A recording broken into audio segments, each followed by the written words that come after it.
Well, tomorrow is Valentine's Day, but it's Sweet Week at WTOC all week long. We'll take you into the kitchens and dining rooms of some of the best bakeries in the area. Yeah, Tim Guidera is going to bring you some of the stories behind those storefronts. And Tim joins us now with a preview of Sweet Week. Pretty sweet assignment, Tim, yeah, if I do this say is a so tough one. myself. The hardest part was getting through rough. it without gaining too much weight and sampling, but I managed to do that for the most part. But of course, Savannah has long ago earned a reputation for our great restaurants. But there's some pretty sweet work being done in the local bakeries, too.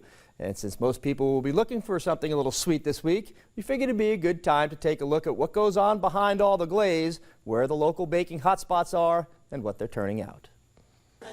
Downtown, Back in the Day Bakery in the Starland District has really made a name for itself with a variety of pastries and the build-your-own biscuit on their breakfast and lunch menu.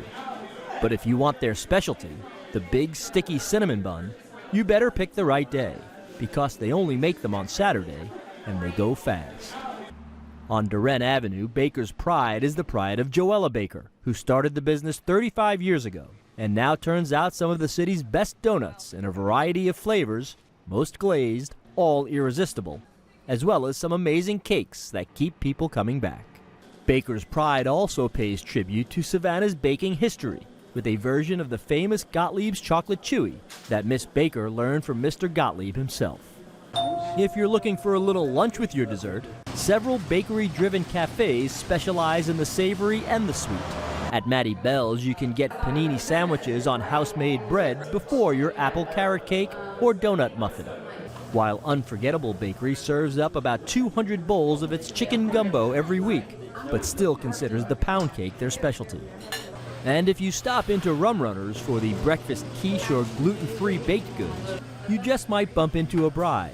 They made 160 wedding cakes last year. There are a lot of places in town where you can exercise your sweet tooth. Also, a little news out of this series. Gottlieb's, once the biggest name in Savannah bakeries, is coming back. Mr. Gottlieb's sons, Michael and Lawrence, are now opening a new retail location in the Midtown area. They're going to be using original family recipes when they open this spring. That's just one of the stories we're going to check out this week on Sweet Week, all week on the news at 5. And guys, Friday night, a Prime and WTOC Prime on Sweet Week as well. I feel like I gained 2 pounds Yeah. just by watching that. So I got to ask you, what was the favorite thing you tried? You know, I have to confess my indulgence on the weekend is usually a peach fritter from Baker's Pride. Peach fritter. Yeah, I like the so much Persian good stuff donuts out they there. have The Persian there. donuts That's are my good. favorite, But so much absolute good favorite. stuff out there. Thanks, Tim. Thanks, Tim. Well, whether you're